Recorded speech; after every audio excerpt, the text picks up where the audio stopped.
श्री गणेशाय नमः। या कुन्देन्दुतुषारहारधवला या शुभ्रवस्त्रामृता या वीणावरदण्डमण्डितकरा या श्वेतपद्मासना या ब्रह्माच्युतशङ्करा प्रभृतिभिर्देवैः सदा वन्दिता सा मां पातु सरस्वती भगवती निःशेषदाढ्यापहा। मूकं करोति वाचालं पङ्गुं लङ्घयते गिरिं यत्कृपातमहं वन्दे परमानन्दमाधवं। नारायणं नमस्कृत्य नरं चैव नरोत्तमं देवी सरस्वतीं व्यासं ततो जयमुदीरयेत्। वसुदेवसुतं देवं कंसचाणूरमर्दनं देवकी परमानन्दं कृष्णं वन्दे जगद्गुरुं। गुरुर्ब्रह्मा गुरुर्विष्णु गुरुर्देवो महेश्वरः गुरुः साक्षात् परब्रह्म तस्मै श्री गुरवे नमः। श्रोता वक्ता श्रीराम समर्थ जय जय रघुवीर समर्थ। संत महिपती महाराजांनी लिहिलेल्या संत लीलामृत ग्रंथातली काही संतचरित्रे आपण पाहतो। त्यात काल कुबा महाराजांचं चरित्र सुरू झालं होतं। एक वर्षभर त्या विहिरीमध्ये संपूर्ण मातीच्या ढिगाऱ्याखाली ते होते आणि एक वर्षानंतर तो संबंध ढिगारा आतून भगवंताच्या नामाचा आवाज ऐकू येतो म्हणून उकरून पाहिला तर आतमध्ये भगवंताची मूर्ती आहे। भगवान महाविष्णूची मूर्ती आहे आणि त्याच्यासमोर तो भजन करत बसलेला आहे असं दिसतं। मूर्ती काढतात, त्यालाही काढतात। राजा त्याला एक सुंदर असं मंदिर बांधून देतो। त्या मंदिरामध्ये रोज भजन कीर्तन पूजन चालू आहे। रोज 2000 लोक भक्तगण त्याचा प्रसाद घेत आहेत भगवंताचा आणि त्या प्रसादाला येणारी लोक सकाळपासून रात्रीपर्यंत चालू असतात। त्या कुबाची जी पत्नी आहे पुरी ती मात्र ह्याला कंटाळून जाते। रोज माणसं किती माणसं म्हणले 2000 लोकांना रोज जेवायला घालायचं, कंटाळून जाते ती।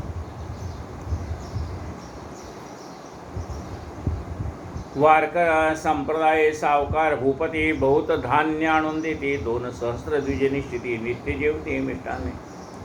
बरं त्यांचे भक्त एवढे होते की तिथे रोज त्यांना शिधा आणून द्यायचे, त्यामुळे धान्याचा कधी तुटवडा पडला नाही, पैशाचा कधी तुटवडा पडला नाही। या विरीतीन राती अन्न वाटे सर्वभूती प्रतिष्ठा वाढली महंती लाविले भक्ती जडमूड आणि त्यामुळे अनेक लोक भक्ती मार्गाला लागले। ग्रामवासी सवती जना परिकांतेच नाही समाधान म्हणे कष्ट करता रात्रंदिन वेचले प्राण साजन। अर्धरात्रपर्यंत जाण श्रुतीतासी वाड्यांना निद्रा घ्यावया रिकामपण एकही क्षण असेन। तो कोणी एके अवसरी पाहुणे बंधू पातले घरी संतोषपुरीच्या अंतरी म्हणे माहेरा सत्वर जाईना। तेवढ्यात त्या पुरीचे नातेवाईक आले आणि तिला असं वाटलं की काही दिवस आपण माहेरी जाऊ म्हणून ती माहेरी निघून गेली।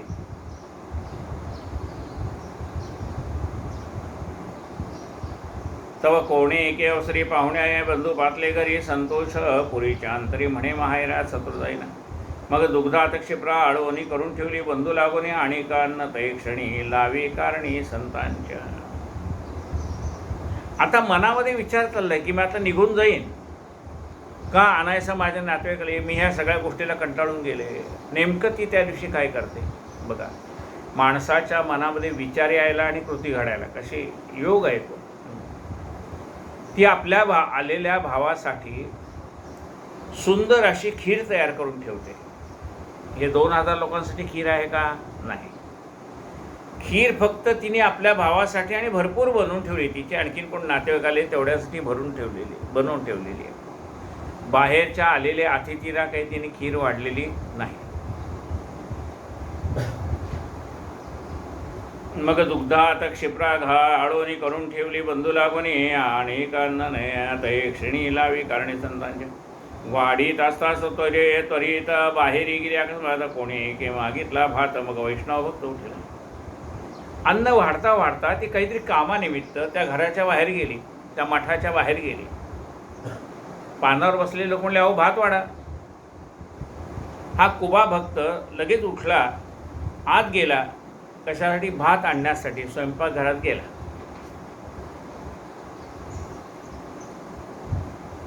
भानवसा पाय ते क्षणी तो क्षिप्रचे क्षिप्रेचे पात्र देखले नाही. क्रोध आला तयासी क्रोध कुब्यासी क्रोध आला मनी म्हणे परमपापिणी हे कांत. आज जाऊन बघतो तो भाताच्या बाजूला सुंदर आटवलेली बासुंदीसारखी ती खीर आटवलेली पाहिली आणि मनात वाईट वाटलं. अरे आपल्या घरात खीर एवढी चांगली बनवलेली असता सुद्धा ही पत्नी आपली त्या संतांना खीर द्यायची सोडून तिने अशी राखून का ठेवली आपल्या भावासाठी नातेवाईकांसाठी. खरं म्हणजे आलेला अतिथी महत्त्वाचा आहे.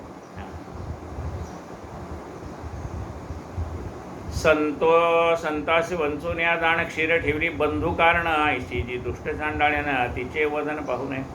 पात्र बाहेर विचलून आपण अक्षीर वाढली सगळा कारण झाली. सकळ भोजन पंक्ती उठून चालल्या.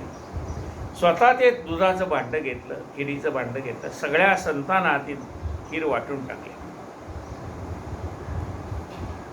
पुरीने बंधू पाचारून ताटे वैसले लोभे करून भानवसा पाहे जाऊन तो क्षिप्रावी धुवून टाकली. मग सगळ्यांची जेवणं झालं. तिने आपल्या भावाची ताटं वाढली, काय त्यावेळेला पत्रावळी घेत असेल तशी वाढली. आणि ती पानं वाढल्यानंतर तिच्या मनात काय आहे की आता बरं झालं, सगळे निघून गेलेत, आपल्या भावाला आपण खीर वाढू. म्हणून ती आत गेली खीर आणायला.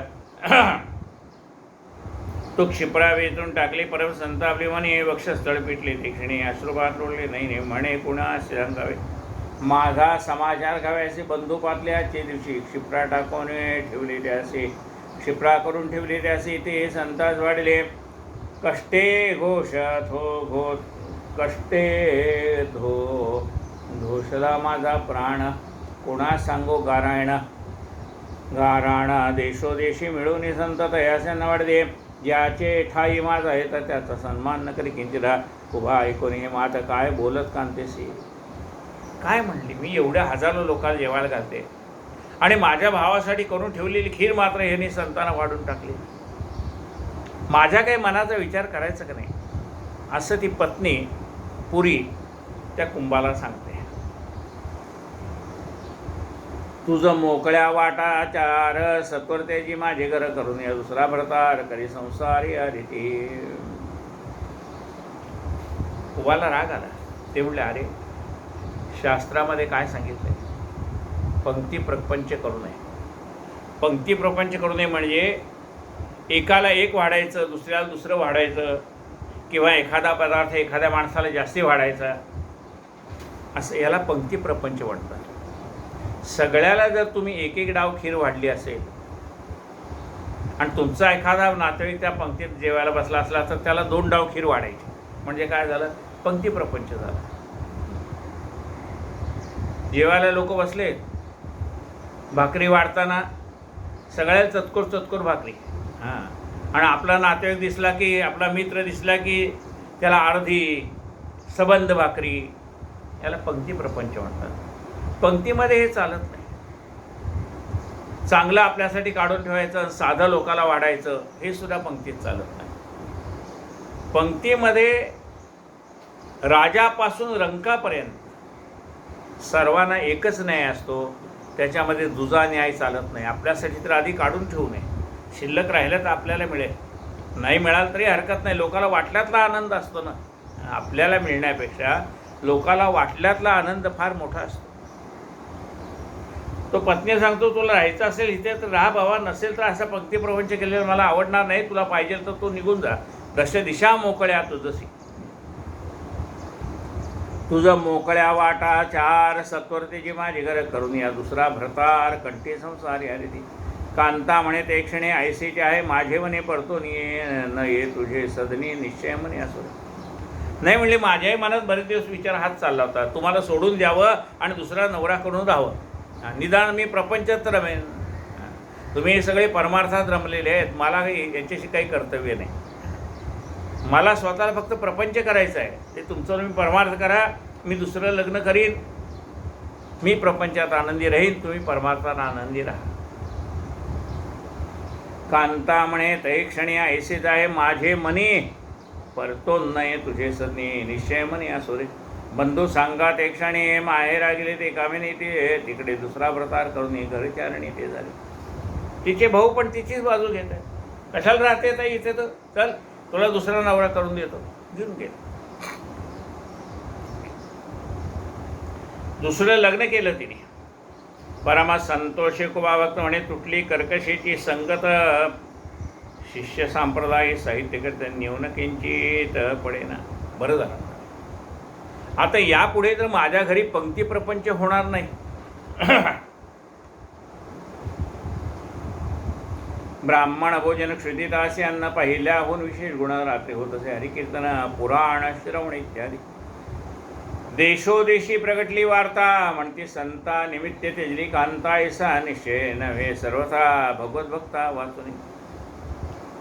सगळीकडे गोष्ट कळली की संतांना पंक्ती प्रपंच केल्यामुळे या कुबाने आपल्या पत्नीचाही त्याग केला. संत महत्त्वाचे का पत्नी महत्त्वाची असा विचार केल्यानंतर त्याने विचारलं की ही अशी परमार्थाला योग्य नाही आहे.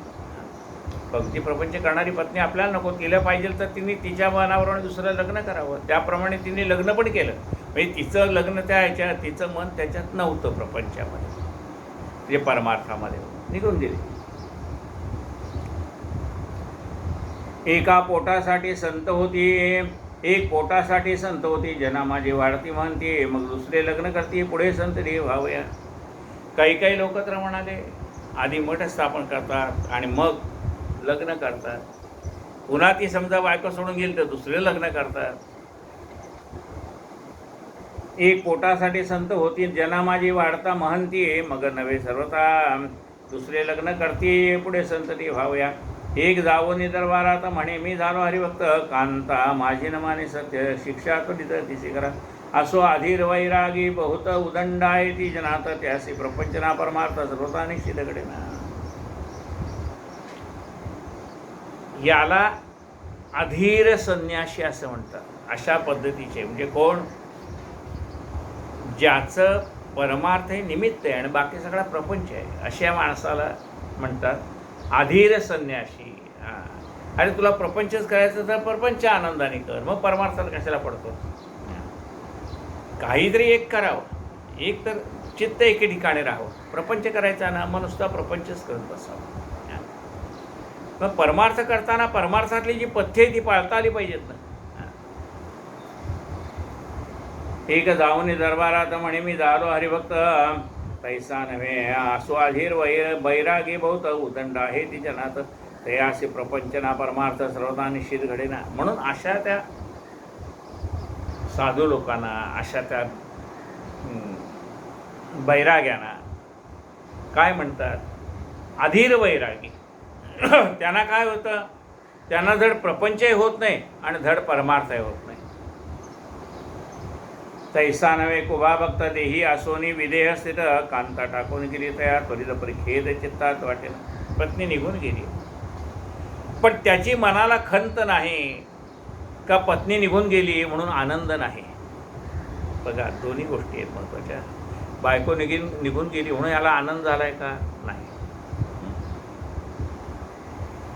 आणि आनंदही झाला नाही आणि निघून गेली म्हणून दुःखही झालं नाही. मनात म्हणतो तिचा माझा एवढाच ऋणानुबंध होता. तैसा नव्हे कुबा भक्त, तोही असून विदेह स्थिर, कांता टाकून गेली तया, त्वरित परिखेद चित्तात वाटेना. तो दुष्काळ पडला सर्व देशी, अन्नविणवरती उपवास येते, वनी कुबयापाशी भक्षावया माझे. दुष्काळ पडला, पण कुबाच्याकडे लोकांनी आणून दिलेलं भरपूर धान्य होतं. म्हणजे भुकेलेले जीव होते ते इकडे जेवायला यायचे, कुबाच्या मठामध्ये जेवायला यायचे, शिदा मागायला यायचे. जवळ दुष्काळ पडला सर्व देशी, अन्नविणवरती उपवासी, ते येऊन कुबयापाशी भक्षावयासी मागते. तुझ्या घरीचे सेवन यांना सुखे ऐकू हरिकीर्तन अवश्य म्हणून वैष्णवजन आश्वासन देत आहे. मग त्यांनी बाहेर मांडव घातला, ज्यांना कोणाला यायचं आहे त्यांनी या, इथं अन्न ग्रहण करा. मग ते भुकेलेले जीव काय म्हणतात, आम्ही आपल्या इथला अन्नाचा प्रसाद घेऊ आणि भगवंताचं नामसंकीर्तनही ऐकून. तुझ्या घरीचे सेवने अन्न सुखे ऐको हरिकीर्तन अवश्य म्हणून वैष्णवजन आश्वासन देत दया रिद्धिसिद्धी होणे दासी राबते तेथे हरनिशे तेथे अन्नाची तूट कायसी संशयची तीन धरावा. संतांच्या घरी अष्टसिद्धी राबतात बघा. आपण गजानन विजय ग्रंथ ऐकला का नाही? अष्टसिद्धी दासीपरी राबतात त्याच्या घरी तोन तुमची पर्वा करी त्याचे वैभव निराळे. संतांच्या घरी अष्टसिद्धी राबत असतात बघा काय म्हटलं. रिद्धी सिद्धी होऊनी दासी राबती तेथे अहर्निशी तेथे अन्नाची तूट कायसी संशय चित्ती न धरावा. तिथं कधी अन्न कमी पडणारच नाही. तेथे अन्नाची तूट कैची संशय चित्ती न धरावा. संशय धरायचं कारणच नाही. संत आहेत नित्य तिथं अष्टसिद्धी आहेतच. काहीही कमी पडत नाही. तेथे अन्नाची तूट कायसी संशयची तीन धरावा.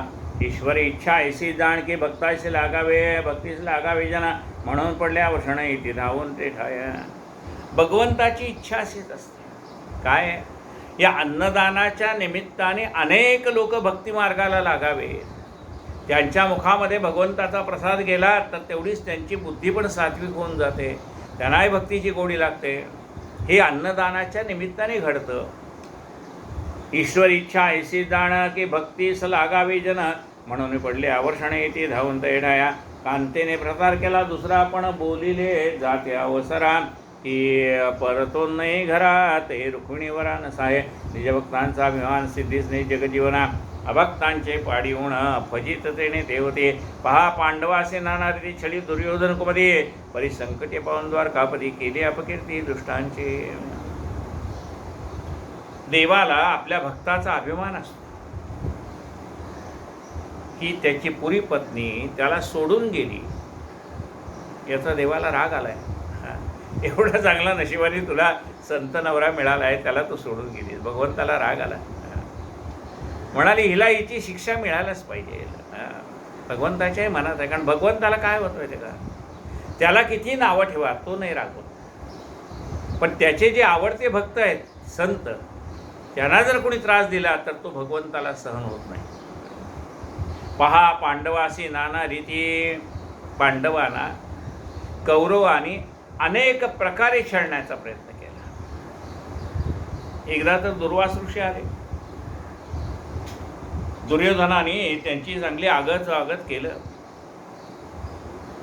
आणि मग दुर्योधनाला विचारलं सांग तुला काय देऊ मी प्रसन्न झालो तुझ्यावर. दुर्योधन म्हणतो मला काही देऊ नका. मग काय? अरे तू माझे एवढं स्वागत केलेस आदरातिथ्य केलेस मी तुझ्यावर प्रसन्न झालोय तुला काही माग असं सांगतोय हां आणि तू नको म्हणतोयस. नाही नाही मला काही नको आहे पण म्हणले पण काय? पण म्हणले मला असं वाटतं की तुमचा आशीर्वाद पांडवांना असावा. खोचकपणावर का त्या सरळपणा नाही आहे. हां तर तुम्ही आता काय करा पांडवांच्याकडे जा. त्या पांडवांच्या घरी काय आहे तर द्रौपदीला सूर्याने दिलेली थाळी आहे. त्या थाळीतनं रोज हजारो लोकांना पुरेल एवढं अन्न निघतं. कुठपर्यंत निघतं? जोपर्यंत द्रौपदी जेवण करत नाही तोपर्यंत. एकदा का द्रौपदीचं जेवण झालं तिने ती थाळी विसरून ठेवली की मग पुन्हा दुसऱ्या दिवशी सूर्योदयालाच पुन्हा मिळेल. ती जोपर्यंत जेवत नाही आणि जोपर्यंत ती थाळी धुवून ठेवत नाही तोपर्यंत अन्न येतच राहतं त्यातनं. हां कोट्यावधी लोक आले तर ती जेवण करतील एवढे सामर्थ्य आहे त्या थाळीमध्ये.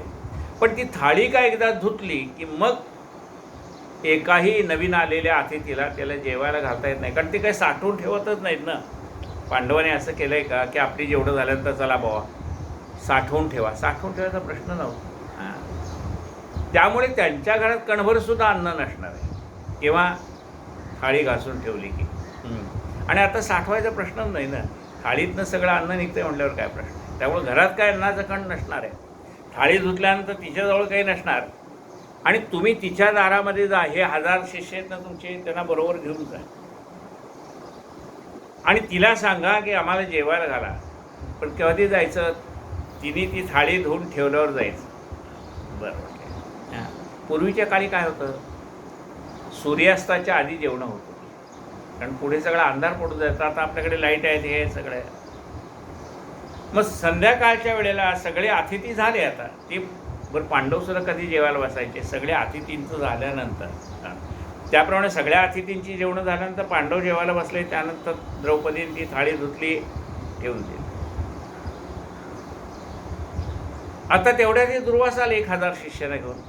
आल्यावर पांडवांना मोठा आनंद झाला, की म्हणले देवा या, आपलं स्वागत असो. ते म्हणले माझ्यावर 1000 शिष्य आहेत आणि त्या 1000 शिष्याला आणि मला जेवायला वाढ. आता आली पंचायत. दुर्योधनाने यांना का पाठवलं? दारात आलेला अतिथी जर विनमुख गेला तर आपलं सगळं पुण्य घेऊन जातोय. म्हणून म्हणाले त्यांना पाठवायचं आहे. कशासाठी?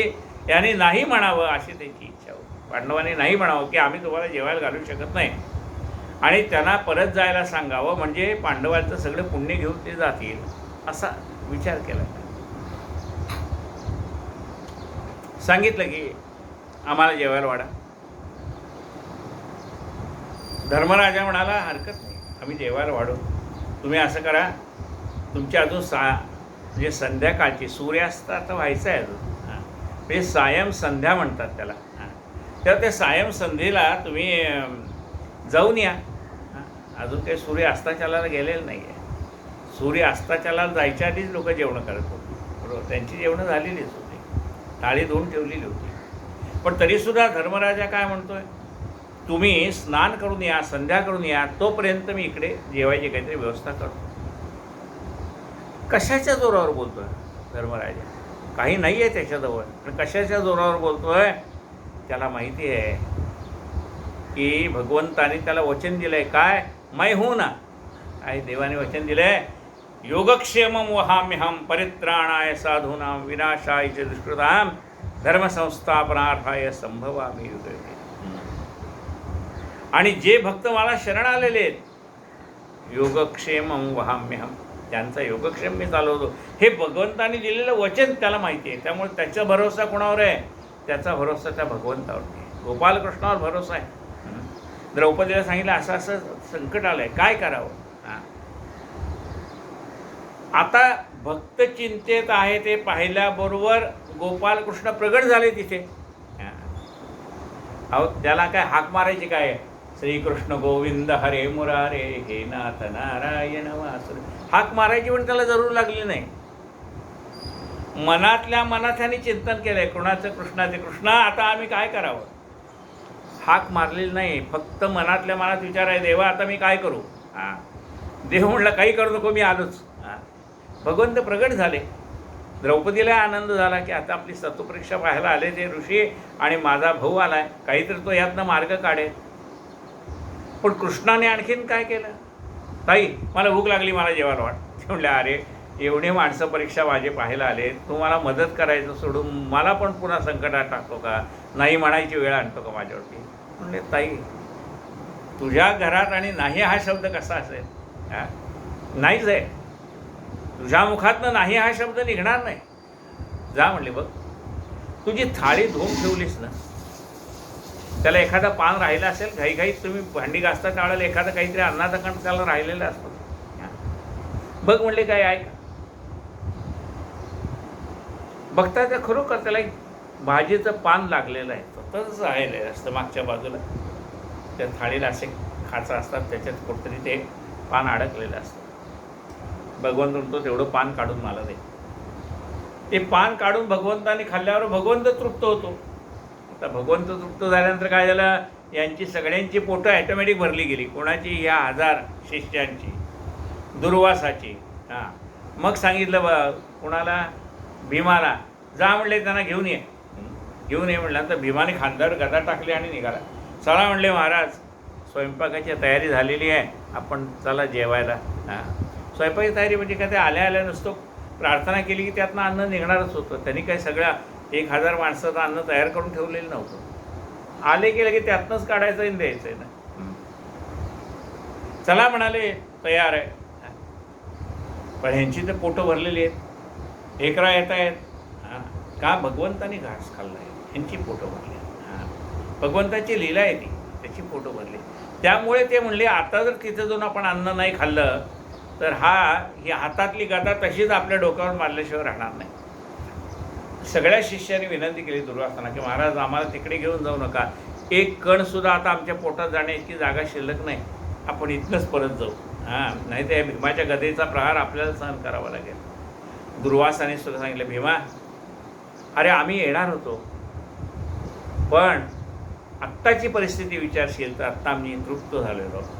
तुम्ही या म्हणालात ना, आमंत्रण दिलं ना, त्यातच आम्हाला सगळं काही प्राप्त झालेलं आहे, तेव्हा तुम्हाला आशीर्वाद असो असं म्हणून दुर्वास ऋषी इथनंच परत गेले. काय म्हटलं बघा, पहा पांडवासे नाना रीती, छडी दुर्योधन कुमती, परी संकटी पावोनी, द्वारकापती केली अपकीर्ती दुष्टांची, इहलोकी परलोकी जाण विष्णू भक्तीची सुख संपन्ना, हे असे साक्ष बहुत जन गर्जती पुराणी पवाडे. इहलोकी परलोकी, संत याही लोकामध्ये म्हणजे मृत्यू लोकामध्ये सुद्धा आनंदातच राहतात. प्रसन्न चित्त, त्या संतांना ओळखण्याची कोण आहे?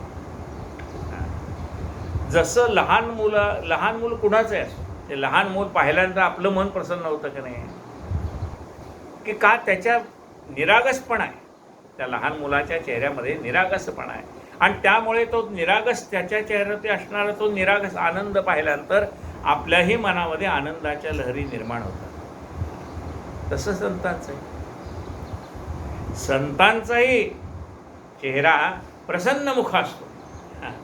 त्यांच्याकडे पाहिलं तरी आपल्या मनाची तृप्तता होऊन जाते. त्याचं कारण काय? दर्शनात प्रसन्नता, त्यांच्या दर्शन मात्राने आपलं मन प्रसन्न होऊन जातं.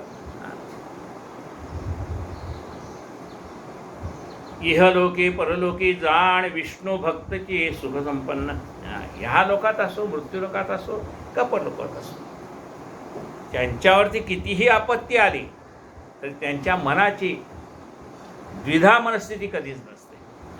ते सदैव आनंदात राहत असतात. विष्णू भक्तीची सुख संपन्न, याची साक्ष बहुत जन गर्जती पुराणे पवाडे, याची सर्व ठिकाणी साक्ष आहे. पुराणात आहे, कथेत आहेत साक्षी त्यांच्या. असो मागेल अनुसंधान, दुष्काळ पडला ती कठीण, पुरीस काबया न मिळ्या, न भरतारही न दरिद्री, म्हणे घरच्या भये घेतले राहणा, तो वाटेच भेटला येवना, मुले लेकरे खाण्या वाचून होत हैराण संसारी, पक्षावया नाही जेथ संतान वाढे तेथ, हे अमंगळ तपाचे फळ निश्चित परीक्षवंत जाणते, एकामागे एक संवत्सर झाली पात्र 7 लेकर, परी अन्न न मिळे पोटभर, उपवास कोठवर करावे. बरं इकडे ती दुसरा नवरा केला, तिला 5-7 मुलं झाली त्या नवीन नवऱ्यापासून, पण त्यांना पोटाला घालायला अन्न नाही हिच्याकडे, नवरा जरी नवीन केलेला.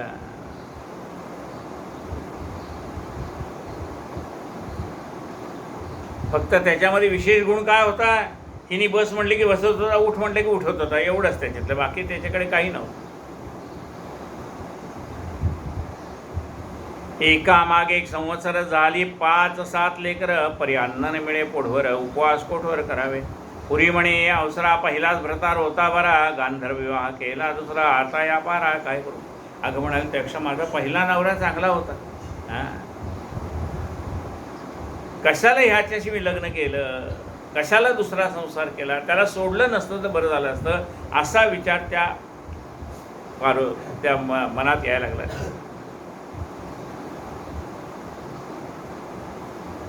मग म्हणे व्रताराशी अन्नाविण मरतो उपवासी, चाल जाऊ खूप या पाशी, मुला लेकरा घेऊन ये.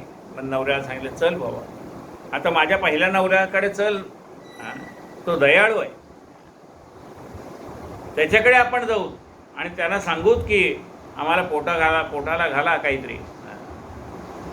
पोटासाठी निर्लज्जपणा सीताड्याशी आली सकाळजण ग्रामवासी लोक देखून निर्भीसित तेसे टाकून विष्णू उपासना झोटिंग साधला प्रयत्न करून डावलोनी कल्पतरूचे वन सिंधीवन पाहिले गे ना तरी जशी शुक्राची याती गंगोदक प्राशन करते दुर्गंधी मोरीत तोंड घालती तशी गती त्वा केली अमृत त्यागून सतरी दुर्गंधीमध्ये प्राशिती निरा तेवी त्वा सोडून वैष्णवीर केला भरतार दुसरा. सगळे लोक तिची निर्व्यसना करायला लागला. चांगला संतासारखा नवरा होता, तो सोडून तू गेली. आणि पुन्हा त्याच्याच दारात तुला यावं लागलं ना. लोक तिला नावं ठेवतो. पहा म्हणाले डुक्कर कसा आहे, त्याला चांगलं पाणी द्यायचं म्हटलं तर तो नको म्हणतो, तो तिकडं चिखलातच तोंड घालून बसतो. तसं आहे म्हणले. क्षिप्रा टाकोनी कागद ऐसे विष्टेवरी बेसती सायासे तेवी या वेणू कुवियास दुसरे असे वरा असे रतले. ऐशा गावीच्या मैत्रिणी निश्चितून बोलते ते क्षणी परी उत्तर न दे तया लागणे मौन्य धरून राहिली. तिच्या त्या गावात मैत्रिणी होत्या, त्याही तिला नावं ठेवायला लागल्या. कुबियास म्हणे ते क्षणी अन्न न मिळ्या मला कुणी काळ कंठावा तुझे सदने म्हणून आलो या ठाया. म्हणाले अगं नवऱ्याला तिने विनंती केली की पहा म्हणाले मी तुमच्यापासून निघून गेले, चुकलं माझं, आणि माझा हा दुसरा नवरा आणि ही माझी पोरं घेऊन आले इथे, आम्हाला पोटा पाण्याला काहीतरी द्या.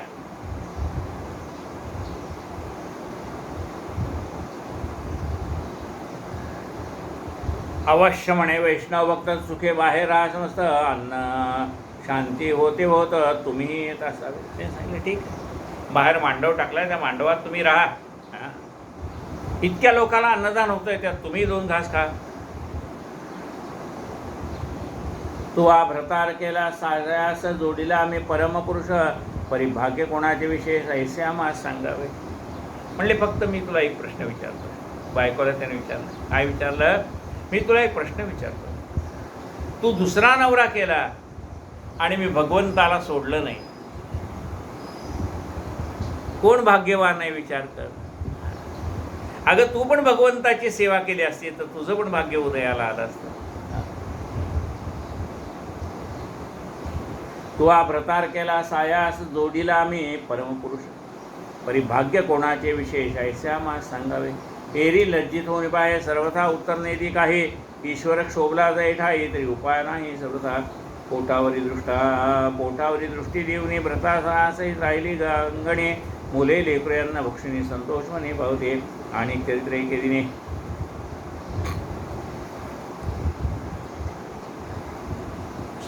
श्री कृष्ण गोविंद हरे मुरारे, हे नाथ नारायण वासुदेव. अशा रीतीने कुबाचं चरित्र या ठिकाणी संपलेलं आहे. तर दुसरी कथा आहे. सीतळे गावा माझी जाण विष्णुमूर्ती होती पुरातन तेथे, परी तेथे नाही वैष्णवजन म्हणून महिमा अनुभवले प्रजा. आणि एक चरित्र एके दिनी घटित वर्तले ते ठिकाणी सादर होऊन श्रवणी संतजने परिस्थिती. सीतडे गावा माझे जाण विष्णुमूर्ती होती पुरातन, परी तेथे नाही वैष्णवजन म्हणून महिमान लोकले प्रजा. वाचून रायासे कोण चढवितो महत्वासे, साधका वाचून सिद्ध पुरुषासे प्रकट जनासे न होय. प्रतारावरी जैसी कामने संसारी से निटवाणी की बाळका शृंगारी जन्ने तिचे तिये दिसे तिचे ने शुभवंत. काही सेवक ते वाढविला देवाचा महिमा देवदेवासे दिला प्रेमात्रेने सुखाळ झाला तुम्हा आम्हा गुणचरित्रे गावया. असो ग्रामवासी लोक जाण कुबयास म्हणते विनीत वचन, विष्णुमूर्ती येथे स्थापना अद्भुत महिमान वाढवावे अवश्य म्हणतात. या प्रतिपरीन ढळे परीन ढळे मूर्ती नाना परी चिंता केल्या श्रीपरी नाही श्रीपरी सर्वदा. म्हणून सांगती कुबयावाशी मूर्ती नुसले आमासे, स्वामी येऊन त्या स्थानाचे वैकुंठवासी आणावा.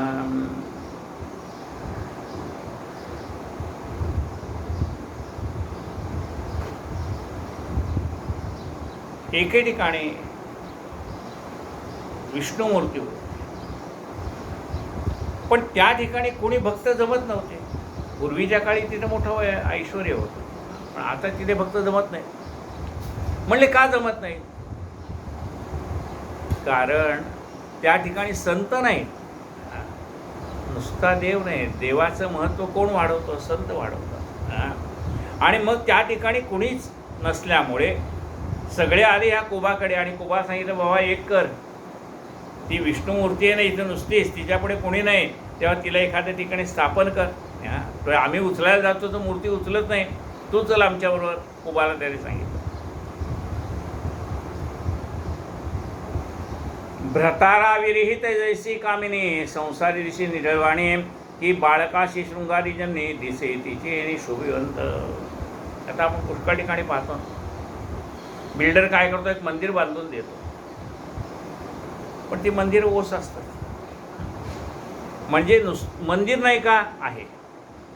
त्याच्यात देव नाही का? आहे. पण तिथे संत नाहीत, आणि संत नाही म्हणून तिथे चैतन्य नाही. देवाच्या ठिकाणी देवत्व चैतन्य कधी येईल? त्या ठिकाणी संत असतील, महंत असतील, तर त्याला महत्त्व येईल.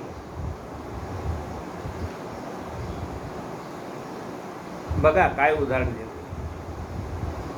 की बाळकाशी शृंगारी जननी दिसे तिचे शुभ.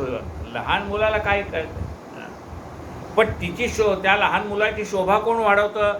आई त्याला सुंदर स्नान घालते, त्याला सुंदर पुसते, त्याला पावडं गंध टोपडं काय कपडे बिपडे घालून एकदम त्या मुलाची शोभा वाढते. मूल मुळात सुंदर आहे, पण त्याची शोभा वाढते. असा भगवंत मुळात सुंदरच आहे, त्याला काय त्या त्या संतांच्यामुळे त्याचं सौंदर्य वाढत नाही. पण संत आल्यामुळे भगवंताच्या चेहऱ्यावर दिसणारा जो आनंद आहे तो मात्र द्विगुणित झालेला असतो. तैसा भक्ती वाढविला देवाचा महिमा. तेव्हा देवाचा महिमा कोण वाढवतो? भक्त वाढवतो. तैसा भक्ती वाढविला देवाचा महिमा, देवे देवासी दिला प्रेमा. देवे दासासी दिला प्रेमा, त्याने सुकाळ झाला तुम्हा मा गुणचरित्रे गाव्या.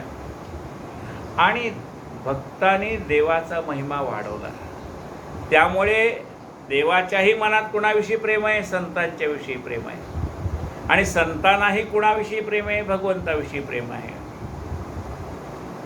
तैसा भक्ती वाढविला देवाचा महिमा, देवे दासासी दिला प्रेमा, तेने सुकाळ झाला तुम्हा मा गुणचरित्रे गावया. असो ग्रामवासी लोकदान कुबेयासी म्हणती विनीत वचना. विष्णुमूर्ती येथे स्थापून अद्भुत महिमान वाढवावे. अवश्य म्हणतात या प्रतिपदी धळीकारी मूर्ती नाना परी चिंता केल्या ते परी नये श्रीपती सर्वदा. येऊन सांगती कुबेयावाशी मूर्ती नुचले आमासे. स्वामीनी येऊन त्या स्थळासे वैकुंठवासे आणावा. अवश्य म्हणे प्रेमळ भक्त आले विष्णूचे सदनादा. मग करू जोडून या तेथ मांडली स्तुती तेव्हा. जय जय क्षीरसागर विलास या गुणातीता करुणालया. नामात्रे निसोनिया नाया करसी छाया कृपेजे. नाम मात्रे निरसून छाया करसी कृपे करेसी छाया कृपेजे. तुझिया तुझ विनरिता ठावे ठाई किंचित सर्वतानसे ब्रह्मांडात. बरोन व्यापले स्थळ समस्त सदोदी सर्वाकडे. जय देवादिदेवा अनंत अनंत शाही सर्वातिराम. जाणोनी भक्तांच्या मनोगता सगुणता करसी तो. विकल्पी एका भावहीन दयासी तू दिसतो सेम पाषाण. ते आम्हा पुढे नसले जाणतो सगळे ठिकाण सर्व तुझे. आता माझ्या आवडीसाठी आश्रमी चला उठावटी. ऐसे ऐकता जगत तिथे हास्यवदन झाले. भगवंताला सांगितलं चला महाराज माझ्याबरोबर. इतरांना तुम्ही जागशे का हरत नाही? कारण इतर लोकांच्या मनामध्ये हा भाव आहे की ही विष्णूची दगडाची मूर्ती आहे, ती आम्हाला उचलत नाही. काय म्हणतात इतर लोक? अहो ही विष्णूची दगडाची मूर्ती किती जड आहे, आम्हाला उचलत नाही. कुबा काय म्हणतोय? देवा मला तू दिसतोय, दगडाची मूर्ती दिसतच नाही. बघा भाव आहे, पाहण्याचा भाव कसा आहे त्याच्यावर अवलंबून आहे. आता माझे आवडीसाठी आश्रमी चला उठाउठी. ऐसे ऐकता जगदेटी हास्यवदन झाले. मूर्ती पाहिली ही मळी न ते भव्यवाणी झाले वदना. देखोन हास्य करते जन भक्तिमयमा वर्णिती. आणि चला म्हटल्यानंतर एरवी त्या मूर्तीच्या चेहऱ्यावर नसलेला आनंद त्या मूर्तीच्या चेहऱ्यावरचा आनंद झाला. लोकांना दिसायला लागला, ती मूर्ती तेजस्वी दिसायला लागली. मूर्ती पाहिली ही मळीना ते भव्य वाणे झाले वदना. देखोन आश्चर्य करते जन भक्तिमयमान वर्णिते. हा ते उचलता भक्तिभावे तात्काळ निघाले देवादिदेवा. जय जयकारी करती ती वैष्णव सप्रेम भाव धरुनी. सहजपणे मूर्ती कुबाच्या हातामध्ये आली. मठी आणून या मूर्ती सुंदर पुढती केला जीर्णोद्धार मंत्र घोषबोलते द्विजोर आनंद तोर सकाळशी. मंदिरातली मूर्ती आणून पुन्हा स्थापन केलेली आहे आणि लोकांना मोठा आनंद झाला. म्हणती कुबेयाची संगती समजतासी लागली. विष्णुभक्ती क्षमा दया आणि शांती धरून करते हरिभजना. काळी काळ हा दुर्धर बहुत तरुणोपाय नसे तिथे येत. मग अवतार घेऊन विष्णुभक्त तारती बहुत जनासे. कलियुगामध्ये लोक वाईट मार्गाला जाण्याची शक्यता जास्त असते, कारण तो कलीचा महिमा असतो. आता बघा ना, कलियुगामध्ये मान कुणाला आहे? लांडी लबाडी खोटेपणा हे ते करणाऱ्यालाच मान सन्मान मिळतो, कुठला व्यावहारिक. पण पारमार्थिक मान सन्मान कुणाला आहे? तो संतानाचा आहे. राजा जरी आला तरी संतांचे पायच धरणार. म्हणजे व्यावहारिकदृष्ट्या मोठे पण त्यांना जरी असलं तरी पारमार्थिक मोठे पण संतांच्याकडेच आहे. राजा जरी झाला, राष्ट्रपती झाला, तो संतांच्या पायाच पडणार. मठी आणून मूर्ती सुंदर पूर्ती केला जीर्णोद्धार मंत्र घोष बोलते तुझर आनंद थोर सगळाचे म्हणती कुबेयाचे संगती समजताचे लागली विष्णुभक्ती. सगळे लोक म्हणायला लागले. या कुबा संतांच्यामुळे अनेक लोक भक्ती मार्गाला लागले. म्हणती कुबयाचे संगती समजताचे लागली विष्णुभक्ती. क्षमा दया आणि शांती धरून करते हरिभजन. त्या कुबाजवळ काय आहे? क्षमा आहे, क्षमा आहे, शांती आहे आणि दया आहे. कलिकाळ हा दुर्धर होत तरुणोपाय नसेचे तेथ मग अवतार घेऊन विष्णुभक्त तारिती होत जनासे. कोणा संतांचे दर्शन होतं तेनेच किती एक झाले मुक्ता. कोणी तयाचे कविते गात सप्रेम बरे ते झाये. कोणी चरित्रे करता श्रवण त्यावरी दृष्टला जगजीवना. ते केले आपल्या समान साहित्य सदन भोगिती. कोणी नुसत्या संतांच्या दर्शनानेच तरुण गेले. कोणाशी संतांचे दर्शन होतं तेनेची ते किती एक झाले मुक्त. कोणी तयांचे कविते गात सप्रेम बरे ते झाले. कोणी संतांचे चरित्र वाचून तरुण गेले.